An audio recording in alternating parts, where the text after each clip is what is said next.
Hello and welcome to another Chesspatzer UK game analysis. This one again is in the London League, playing for my second team. Both our first and second team are in the second division. Lots of hard games for us to try and get promoted. The first team were in the first division last year. They got relegated, so they want to bounce back. They're doing very well. They've won every match so far. So have the second team, but the second team unfortunately lost against the first team, so we're on one loss. But that doesn't matter because we'll still get promoted with one loss. Now, I did another walk-in video, so I'll be showing that now. If I can find the right buttons. Add media file. Scroll down. Oh, no. Oh, not that one. Get there in a second. Here it goes. So this is quite loud. I don't know how to control the sound on it, so I'm just going to disconnect my microphone because I think it'll do feedback otherwise, but here it comes. Hi, so this is it. I'm at London League again. It looks like they've got a little poster up, so I'm going to show you that now. It's inside the hotel. So that's just in case people didn't know where it was. That's where it is. So playing for the second team tonight. I'm going to put up the game tomorrow regardless of quality. People say I should have put up the 18 move game from the time where the guy was a bit late, but even though I played well later on, he was always in time trouble, so I don't feel right about that. So I'm just walking through. This is like the lobby area where we analyse afterwards. I think I've mentioned before that the beer is very cheap for chess players. It's £2 for a bottle of beer, so well worth your efforts to turn up, even if it's just a drink. So playing hall again, just show you a quick walk round. It's all the hub before it starts. Some teammates. And I'll let you know how the game goes afterwards. So see you later on.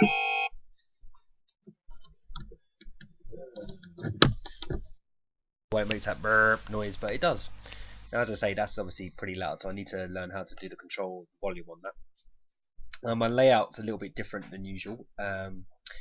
I've just got the board, so for Steel Fury in particular, you can now not look forward to see what the move is going to be played next. So it'll have to be a surprise for you as the moves go along. I will obviously still consult the computer when I need to, because it was a good game that I played. Very complicated. My opponent played well as well. I'll go through it as we get to each move, obviously, and I'll basically just get straight into it. So. This just got to close something first, bear with. There we go. Right, so I've played 3 games in the London League so far, and I've been black every time. So I'm going to be very good at black. I have had a season where I've had 9 blacks out of 11 games. So you know, those that like roulette, it's not a 50-50 game. It really isn't. At least there's no 0, unless that's like when you default. But anyway. Also, I've had 3 games of black, and all 3 games have featured D4 at some point. So this guy went straight in with D4, which allowed me to go straight into the Dutch.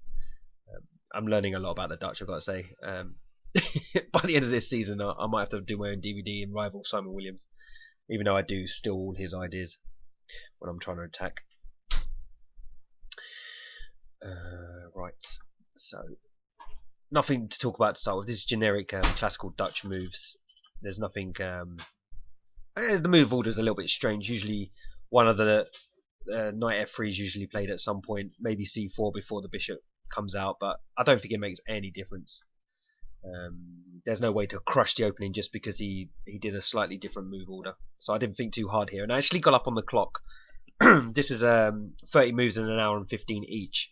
So believe it or not, that's actually really quick for slow play. You only got 2.5 hours really to get to 30 moves, and then after that you get an extra 20 minutes to finish the game. So at the beginning of the game I did gain a lot of time on my opponent, which came in handy for the middle game. So yeah, still standard, nothing to talk about just yet. Okay, so we played b3. Now here I was really tempted to drop the knight in, which is my standard plan against the Dutch, against the White's setup, especially if they play b3, because at some point I'm going to be able to swap this knight for this knight, and have an easier game than if I have all my pieces. They get a bit cluttered in their way. Sorry, they get in each other's way. So that's my usual plan. But I wanted to play a more aggressive game this time. And the way you play more aggressively is to keep all your pieces on the board. So my next move was simply Queen E8. I'm basically just trying to swing over. This is a Simon Williams. He just says, and this wins. This is whoops. And bishop in here. There we go. I'll do it again. Queen in, and then you sack your rook for the knight, and it's checkmate. Excuse me, I don't know what's wrong with my voice today.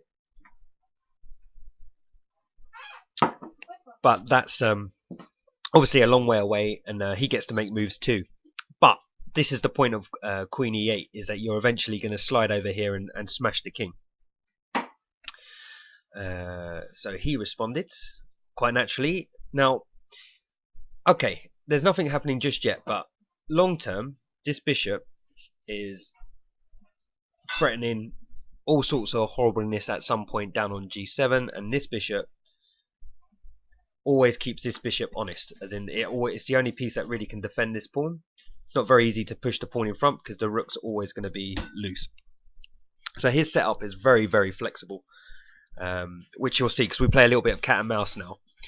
I don't know which way he's going to go, which way he's going to castle. I mean, obviously I'm geared up for him to castle kingside, so the next couple of moves show that, right? So, as I say, throw the queen in. It's not misplaced here anyway. Even if he does go queenside, it's okay. I mean, the queen can always come back. It's a very fast piece, and even f4 and perhaps the queen swinging over to here. So the queen isn't misplaced if he does go queenside. Because at the moment, I'm really unsure. I mean, I can see why he was nervous at the time, because he thought about his next move for quite some time. So I'm still gaining a lot of time. I tend to move very fast at the beginning of the game. Sometimes it works, and I get a nice 20-minute, 15-minute advantage on my opponent. Sometimes it doesn't. I just blunder, and then I have to fight really hard and have no time. But when it goes well, it's a good tactic. Just if you know the move, just play it. Don't overthink anything. If you know it, it's a generic move like Queen H5. It can't be bad. So he plays E3, which is two reasons why he's played this. One is because it stops f4 easily, because obviously now he's got two pawns controlling it, and it's important because now his bishop, which usually the other option of it is to sit on this diagonal, and when it does, it really defends this square. So with it on b2, which is the only slight disadvantage, is he loses a tiny bit of control on f4. So e3 is probably necessary, and also, as you'll see, he's got another square for his queen to go to if he needs to. I mean, long-term picture in any Dutch, white is trying to play e4 in favourable circumstances. So, okay, it's e3 for now, and it could be e4 later. He doesn't have to do anything. Again, I'm not threatening anything, and his position is very flexible. I was talking to some of my friends in the pub afterwards, and to be honest, if you look at this position and you didn't know anything about the Dutch, you would say, look, white's got every single piece out. And he's ready to castle, and black has castled, has three pieces out, but has three pieces sitting at home doing, well, nothing really. You could argue the bishop's defending b7 and e6, but it's not great. So from this point of view, you can definitely get away with a move like e3, and as I say, it's got reasons behind it, mainly f to cover f4. Right, so here I wanted to find out what he was doing, and there's lots of, what I find is when these pawns start moving in the center of the board, which they will, and exchanges happen, be it with whatever, there's always seems to be some sort of queen check here or a bishop check. There's always one of these things. I mean, this is what I've realised after playing the Dutch for a year, and it's really frustrating. And plus, I want to know what he's going to do on his next move. So I played King H8. Now you may be thinking, well, that's a bit of a waste of time. Why are you doing that? But literally, it's out of the way now. Now, if he castles kingside, I may be not threatening, I can play it, G5. And now the king's out of the way, maybe I can swing the rook over. So it's like a runaway move, but also it does give me a plan. Now my opponent reacted to that by trying to swap queens, because if he just swaps queens he just castles, and I think, yeah, potentially his position is slightly nicer than mine. It's got more space, his pieces are all out, etc. I'm not swapping queens. What? I'm not playing this opening just to swap queens and go into a. I don't know. I don't even know if I'd be anywhere near okay. His bishops are beautiful. There's just no point in swapping queens. So I was never going to swap queens, and I was already ready to play Queen H6. So now at this point, I've used literally 2-3 minutes on my clock, and my opponent's used 20. So I'm already way up. Advantages of Queen on H6 is also I'm reinforcing potentially playing F4, because as I said previously, if he plays E4 as a break, I need to respond with F4. That's Simon Williams' plan. I'm not stealing it, but it does work. If the white ever plays E4, you need to respond with either E4 or E5. So now at least the queen can support F4.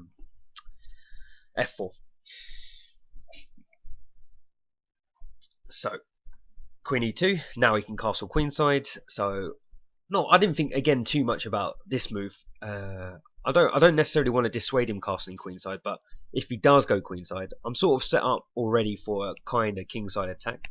I just wanted to make him a bit nervous, so I played A5, and again it put him into a little bit of a think. The follow-up of if he'd castled queenside isn't that straightforward anyway. I'd have to then really think hard about whether I'm just going to sack the A pawn and then play bishop D7, knight C6, and try and get an attack quicker than he can with H4. Because the advantage of this particular setup for black, if a kingside attack is going to be coming, G3 isn't the best move in the world. You have to play H3, G4. You know, it's not easy because I control this square otherwise. I may even have to play slow things like F3, and then maybe he's getting weaker on E3. So if he castled queenside, I fancied my chances, but I thought I'd shove a pawn up the board anyway. There's nothing wrong with taking a little bit of space. Maybe the knight wants to hop out and get into that square at some point. So A5's just seemed like a nice easy move to find, and then he castled kingside. So looks like my cunning ploy to scare him into castling to where I wanted him to castle worked out. We'll never know what happened if he castled queenside, but that'd be another game. I'm sure someone else would try to do it. So so he castled. So right now I really do need to get some more pieces out. There's no premature attack here. There's no knight G4, F4, anything like that. Even G5 it's not worth it. It's all too slow, and I haven't got enough pieces anywhere near his king. So I need to bring in another piece. And plus, at some point he's gonna play E4, and I need to be able to, if I can, play E5. What I will say here is I could play, because of him playing his knight back here. There's one less piece controlling this. So for a little while I considered, before I played knight BD7, I considered playing E5 straight away. Now I'm pretty sure you're only supposed to play E5 if it's a response to E4, and the reason here in particular is it just loses tactically because of takes, and unfortunately knight drops in, and now he's attacking this, and I can't save them both. So, or can I?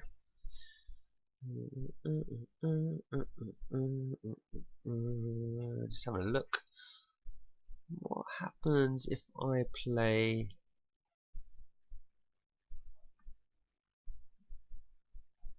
It just goes to C7 and attacks the rook, I guess. What happens after that? Just move the rook. Maybe I trap his knight, but it looks a little bit scary. I mean, if I play here and he drops his knight in. Okay, he's attacking the rook. Yeah, but then he takes here, yeah. So I'm just getting busted up. So I noticed that just before I played E5. So I stopped playing E5 and I looked at other moves. In fact, this whole game, I was close to playing a move and then looked harder. I actually used my time for a change. Because like I said, I built up a time advantage. So it's silly for me to just keep blitzing out moves like, I'm Vishy Anand or something. But I'm definitely not. So knight BD7, very natural. I need to get some pieces over to the king side as well. So E5, and if the knight takes, at least the knight's involved, I'll be looking at, two knights attacking this particular square, and let's face it, this pawn particularly is weak. There's mate there.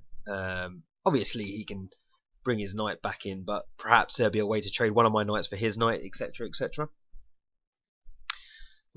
So it makes a lot of sense for me to start bringing my pieces into the game, basically. Now it's only really the light square bishop that's not really doing anything. Now he responded e4. Now I can't play e5. Why can't I play e5? Because I just lose this pawn, because the bishop's no longer defending that pawn.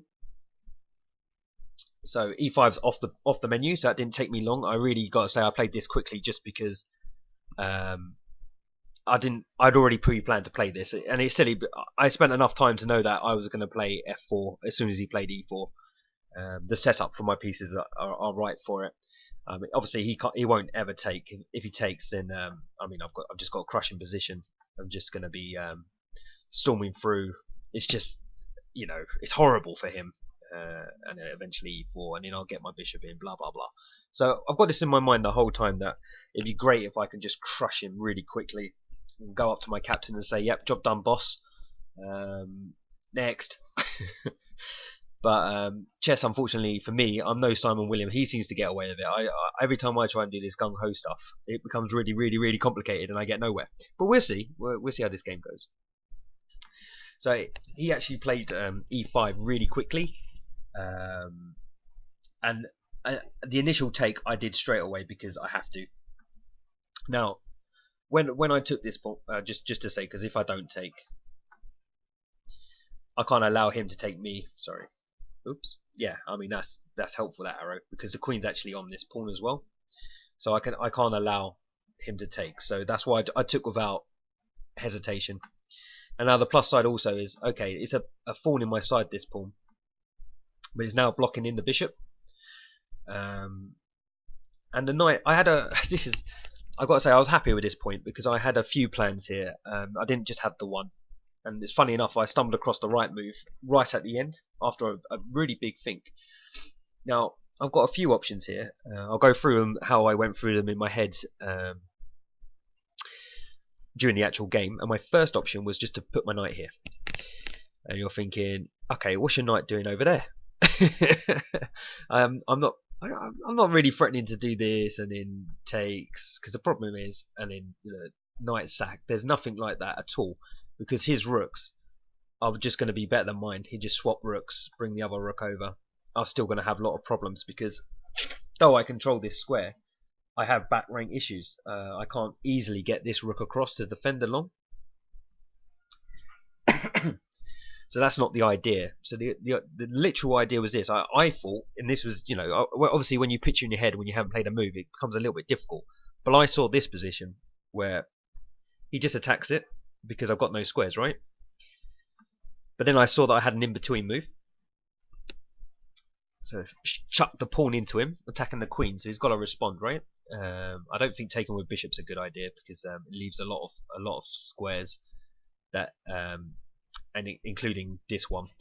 So I think naturally he would have taken with the knight, which is probably best. And then I thought, well, this can't be a bad position. Gosh.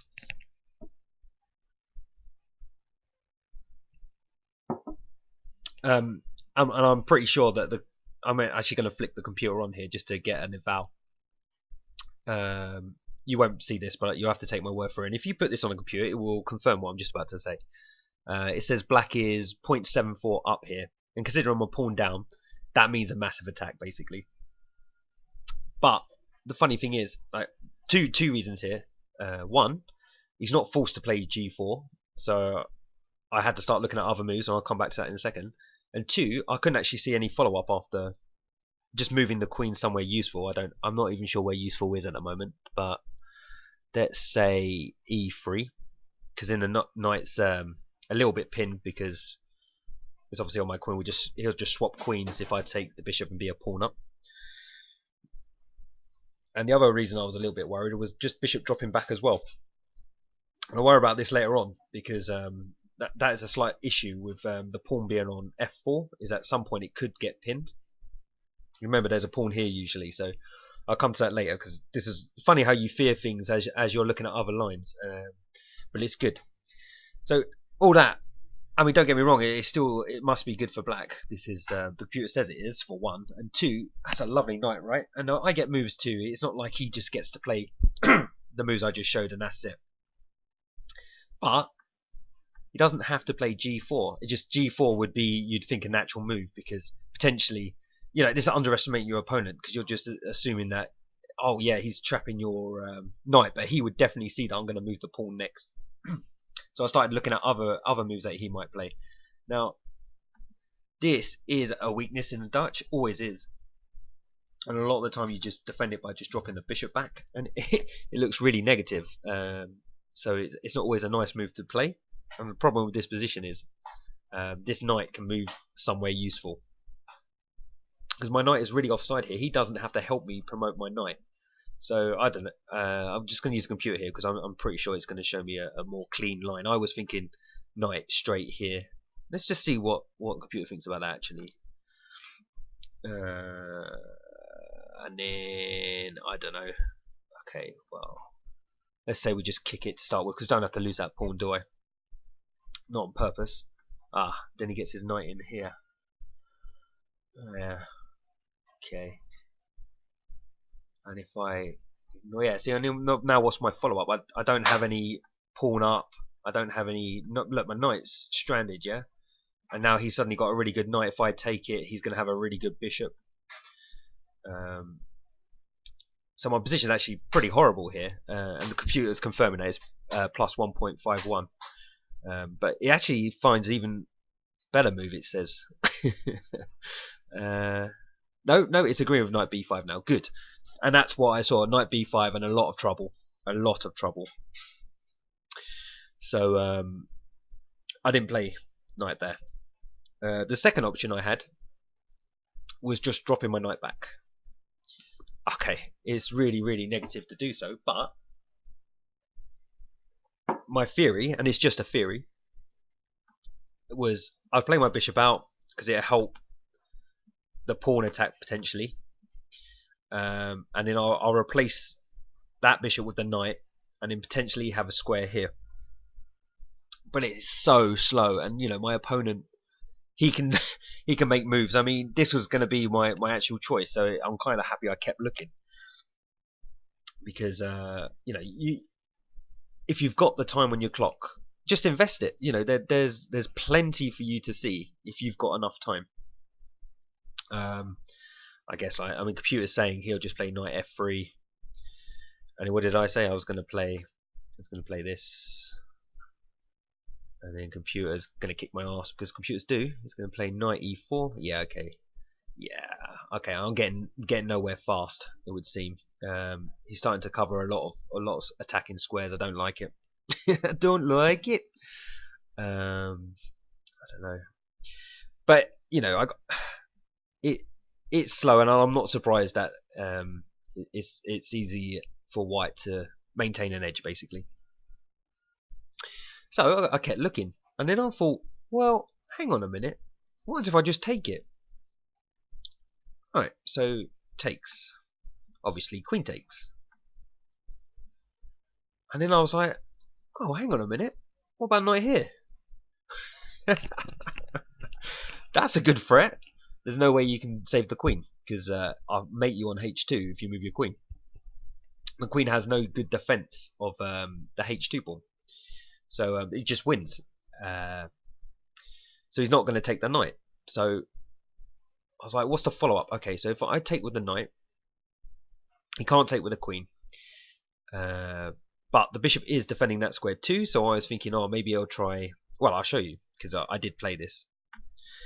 And this is quite a forcing line, I thought, and I thought he would here, where he would play knight here, again with the threat of taking on c7, because he's also attacking my knight. Oops, he's also attacking. Oh, I just want to draw an arrow. Let me draw an arrow. I mean, obviously you can see this now, but with a double threat. I mean, I've only won a pawn, if you like, and I think he'll get a lot of play for this. And I guess, I mean, the computer, I didn't play. Obviously, this line didn't happen, but the computer's saying knight e to g4. Okay, so I can understand that. That makes sense. Chuck a knight into the position. It's actually +1 for black, so that's not bad actually. Yeah, that's interesting. Yeah, because it's a bit negative, but I was considering dropping the queen. Whoops! Whoa! Steady! Stop it! Stop it! Stop it! Sorry, the keyboard's gone a bit mental. That's what he played. Sorry, spoiler. I was thinking of this as well. Oh, sorry. Knight b5. Knight g6. And this is good for white because he can just take here, and he's ganging up on the e pawn as well. Okay, well that's a lesson learned. Like, don't go backwards when you've got pieces around people's kings. It makes sense.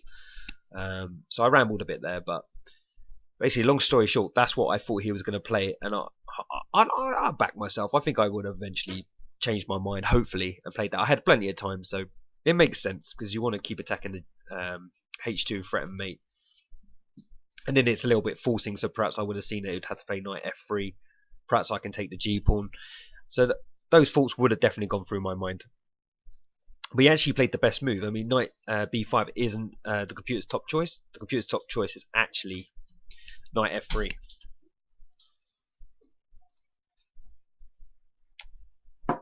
Which, funny enough, playing the best move made it easier for me to make my plan, because I can't see anything better than just taking that. It moves his bishop out of h3 for one. He's not going to take with the queen, I don't think, because if he takes with the queen, the rook's always going to be lined up at some point, and that's going to just be useful for me. So when I knew he'd probably take with the bishop. He could have taken with the queen, I guess. But this looks, I mean, white is not busted here in any way, shape or form. It's just, I feel like I'm in a nice position. The only problem I still have, unfortunately, is this bishop. But I am a pawn up. Okay, this pawn's a little bit weedy at the moment. But if I can never get it up the board, perhaps supporting the f pawn, dreamland, he gets to e4, who knows? But he avows jumping around here for the computer. He's saying 0.58 for black. So it's not a full pawn, and that's a good point. Because it didn't feel like a full pawn. I just thought, it's a clever tactic to get a horrible pawn out of the position. But obviously, pluses, minuses, that pawn's gone now, so he does have a really, really nice dark square bishop, and he still has his really, really nice light square bishop, so the pawn isn't a full pawn. Now here I was really worried about bishop c1, because, what do I do then? I don't even know if I can save this pawn. It becomes really, really awkward. I do have a trick in the position, which I knew the whole time, which is if I play e5 and he takes, at least I can get my bishop to a really good square with tempi. But that would only hold the pawn for like one more move, and I just didn't want to allow the pin, so I released the tension and I took the pawn. And now he had to make a decision. It's a classic decision in chess. Do you take with the h pawn? Do you take with the f pawn? Now, if you take with the h pawn, okay, king safety is probably a little bit stronger. But if you take with the f pawn, your attack's strong, because obviously his rooks are all completely linked up and ready to take my rook, which, thanks to this bishop, is still only defended by a dark square bishop. Okay, I could potentially play g6, but I don't want to play g6 while there's a bishop pointing down at my king. So he decided to go on the aggression, which, fair play to him, but did allow me to now start thinking tactically again. My first initial thoughts, I'm going to play through some of this stuff, was just to play this straight away. Because I saw in my head this position. Queen takes, bishop here, queen back, and bishop h3. Hang on, this is right? No, hang on, sorry. Not queen e2. Queen d4,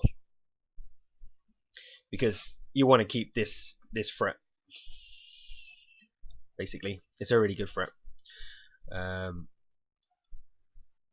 Even here, oh my god, I could possibly play b6 and try a cheapo on the king and queen. But it's getting really complicated, and it's an open position where his bishops are amazing, so I want to be a little bit careful here. So I'm probably still just slightly better, just because I got my pieces aren't as bad anymore. Maybe still just bishop h3 actually. It's actually a really pain in the ass for him, because everything will be developed then. For the sake of losing that pawn, I'd suddenly be completely free. But then I saw I had a little bit of a tricky. I don't have to play e5 straight away, because two things, he doesn't even have to take it. I keep saying this. I play these moves and you know, it's forced. He must take it. He doesn't have to take it at all. So he's not forced. But what I did see was that I got a check first, and surely you should look at checks. So check. There's no way he can block it, so the king has to move. I was thinking if the king comes to this square, then after I play this pawn up, at least either. Oh no, sorry, not the queen. Bishop here will just win the exchange, because there'll be a skewer, because it's defended by the queen. And if he goes into this square, then I have another little tricky move, which I'm just about to show. I may as well show this part because it is the game. Once you see a good line, you may as well just stick to it, right? Even though I said look at everything. If you see a really good line, just play it. So check, and I think this is false that he goes to here. Then play e5, because now not only am I just threatening to drop my bishop in, maintaining that pawn, my bishop can possibly get out to h3, which is obviously gain a tempi. So if he takes on b7, I can take on f1, and suddenly my position's totally alive. So this is his and even now, like if he does do queen takes, the difference in this position is, okay, where does he put his queen? Say back to e2, then I can take here because it's pinned. So I get my pawn back. At some point I'm going to be able to play knight out, you know, sorry, bishop out. So this is really nice for me, and I was like, yes, okay, well this is good. This is good. I'm slowly but surely unwinding and getting my pieces out. So it got to at least this point, this point, and then he played the best move, which is annoying. Why do people have to play the best move?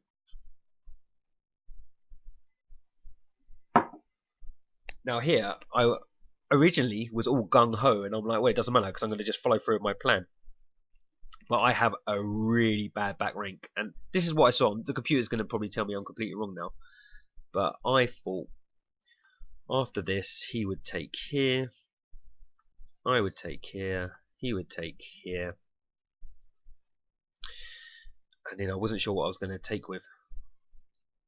Because obviously I can't take with a rook, because of queen is mate, and if I take with a queen, then he's got bishop anywhere. Bishop takes here. But the computer's given a third choice. Actually didn't even consider this because it looks so ugly. But obviously I got to this point and decided not to play it because I mean he's 0.27 up here. Only 0.27. Obviously if I take with the queen or the rook, I'm losing. But there's this move, and I hate it. And I would never play this move. It's such a computer move. Even though, to be fair, like what I should learn from that Roy Lopez game is if there's an only move, you just play it.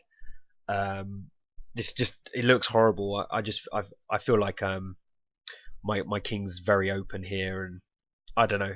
It's 0.45 for white, but it's not what I want, not at all. And I don't have to go down this line. I mean, that I got to the point where I thought I was losing two ways. So there was a third option, but it's not an option I could think of because it looks so ugly. But again, as I say, if it saves the game, you probably should play it. But I played the best move, and the best move is just to take that knight. And then give him a choice of between taking it. Again, he went into a big think here. We're both a little bit low on time. This is move 20. I think we both had about 15 minutes here, funny enough. No, he had a bit more because he took a long time to decide which piece to take with. And he ended up on 15 minutes after he was on about half an hour. And after he decided which way to take. Had he taken with the queen, he's going to take with the bishop. Oh, another spoiler. I was thinking, okay, well, I'm going to get my bishop out now. And then, I don't know, he can decide if he takes this one. Then again, I've got that same trick of just dropping the bishop back and being on this pawn. and potentially, you know, a mate. There's not going to be a mate because it'd always just bring his queen back to e2. But the point is, I'm happy enough. I'll have my bishop out, and in fact, queen takes. Maybe I can just play queen again, just attack this, attack the rook. Sorry, I can just play bishop out, and again, if it does queen takes, always got bishop d6 dropping back, which is nice. And the queen on h6, funny enough, does control a very useful square. So there's no mates for me to worry about straight away. But he took with the bishop, and I finally, and I must say, I was a bit naughty, but I was so relieved to play this move that I did bang the bishop down. I banged that bishop. That sounds so wrong. Because here I'm finally developed, and I'm still my pawn up. Though the computer is saying it's only 0.74, but it feels more like a pawn now. And the point is, if he takes here, I can just takes there. I can just I can just take here, and it's smashing basically, because I'm actually on the f file a lot more than he is. It's actually horrible for him, because after, yeah, I mean, yeah, it's just disgusting. Say he takes the rook, because the queen's attacked. I just take back, check, queen takes, and then I've got a couple of choices here, but yeah, I could just bring the rook back in. I mean, look at this. This is just, it's horrible.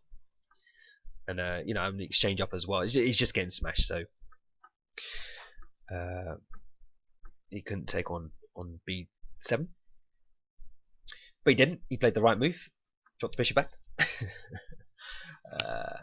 And I played this next move quickly because I played it there knowing that if he put his bishop there, I'm going to get rid of that blooming bishop, because it's a big thorn in my side. Now, the computer's jumping around here. It says I still have an edge, but I wasn't so sure now, because obviously he's attacking 2 pawns, one with the bishop, one with the queen. So I'm going to lose a pawn back here. So it was a question of which one did I want to lose. And I came up with I'll lose the b one, but end up with a pass d pawn, because it's not winning yet, but I'd rather have a runaway d pawn with all big major pieces on the board where they can support that pawn, rather than some little b pawn that's doing nothing at the moment. And it's not even the best move what I played. The computer's saying I should play queen e6, and I don't really understand this move, but I'm sure the computer's going to give me a little line or so. So what happens if, I don't know, say takes on b7, which would be the logical thing to do. Then c6. So what that's done is it's interfered with the queen's defense of this diagonal. Okay, well, it's not letting me, so I'm going to colour instead this diagonal here. And then, okay, yeah, so he can take here. I can take here, and I'm guessing he can take on c6, right? And it's saying plus 2.5 here. But why did he have to give up a piece? I don't understand why he had to give up a piece. Why can't he play something normal? Am I threatening to win this queen? I doubt it. I don't know, just for argument's sake, let's play rook here. What about that, queenie? Queen g6 again. Oh, is it that good? Yeah, it is. Yeah, I mean, basically the queen's dropping in. This is lovely. And it's yeah, I mean, black's just getting white's getting crushed. Yeah, okay, I understand. So I didn't consider this, but then I'm not a computer. In my head, I was seeing, oh, I'm losing one of these 2 pawns. That's quite deep. Queen d6 and then c6. Though my friend in the pub came up with this idea later on. We're not in this position, so you know, it's something for the bank. I was aware that this diagonal was weak for white. That's the downside of not having a light square bishop, and he's fianchetto. It would have been the same problem if I'd played g6. So I came up with, I'll keep my pass d pawn, thank you very much. So he takes, which is the best move. I take, he takes, so I'm a pawn up here. My friends said that I should play c6 here, but it's giving 0-0-0 for it. And funny enough, the move I play, which I think was natural, get the queen centralized and start pushing this pawn. I could have pushed the pawn anyway, but I think the queen's way better on e3. There's no, he's never playing rook over or anything like that, because I'll just take his rook, and I just got a nice queen. I don't even care about this one, because if I'm going to win this game, it's this pawn or nothing. Pawn or bust. So I felt was a really natural move, but the computer's also giving this 0-0-0-0, which is like, okay, fine. During the game, with not much time left on either our clocks, what move number is this? Move 25. We've got 5 minutes left each. So I played a move that looked natural and central, and it is fine. I mean, it's not like I don't have a threat in a position. This is good. Okay, I'm a little bit concerned about somehow he'll get his rooks involved along the 7th with the queen. I am concerned about that, but at the same time, if this pawn queens, then he's got a problem with his king, right? So he played quite a shocking move, actually. I was not expecting this at all, and all he wants to do is quite blatant. I like it. Obviously, I can't take this. I'd love to take it. He just takes here, and it's mate. We back ranks are horrible. So when you've got not a lot of time, your mind does wander really fast, and then I'm like thinking, oh, okay, and then he's just going to bring his rook over, and then I'm just going to have a massive crisis down here, massive crisis. But I didn't panic, because obviously the threat is simply, if I take his rook, he takes my rook, and it's mate. I'll just move that rook. Centralize it again. I've centralized my pieces now. I've got really good control of the e file. At some point, you never know, there may be a useful check here. I now am threatening to take this rook. Oops, one square short, but I wouldn't have dropped the rook there. It's not like that game where I just put my queen in a square where it could be taken. No, I would take that rook with anger, with follow through, as they say. So he tried. He took the pawn. Well, you may as well, I guess, in one way, because you're 1, 2, 3, 4, 5. You're a pawn up. Potentially, I don't know. It's a way off, but you could always queen this. But unfortunately, this just loses by force,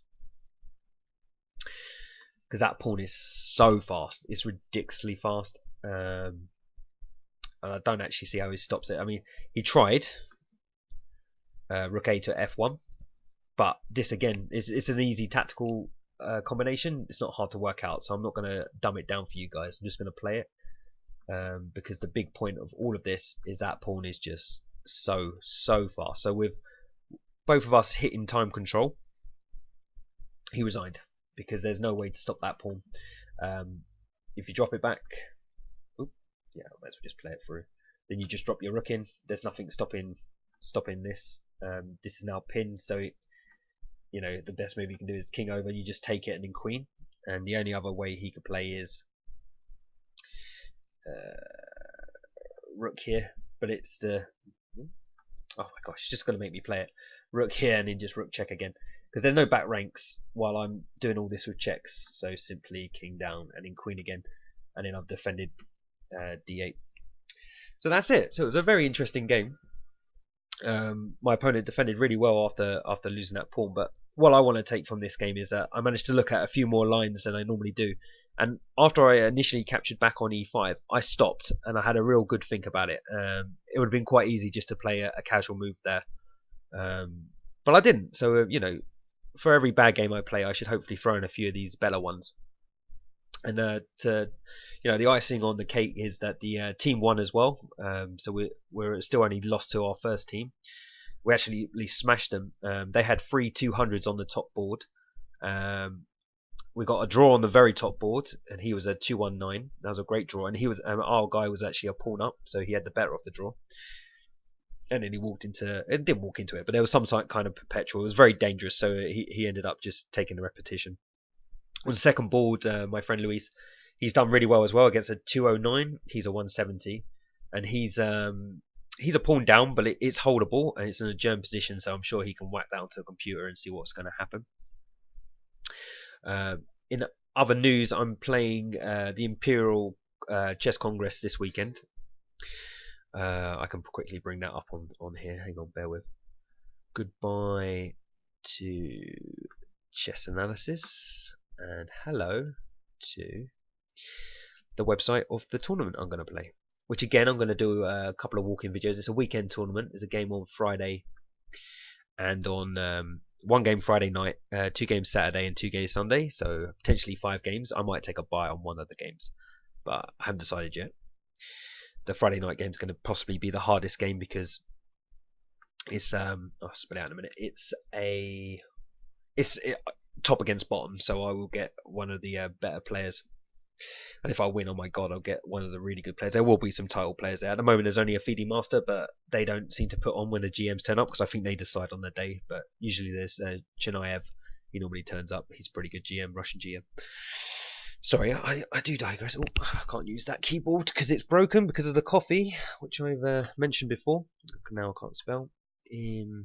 Imperial Chess Congress. Hopefully that should be good enough for Google. Yep, there it is. Again, my good friend Adam is the arbiter for this tournament. There's a current list of entries. Let's see how many people. I think there's a lot of people. It's always popular. Unfortunately, no juniors because the student bar had some issues once.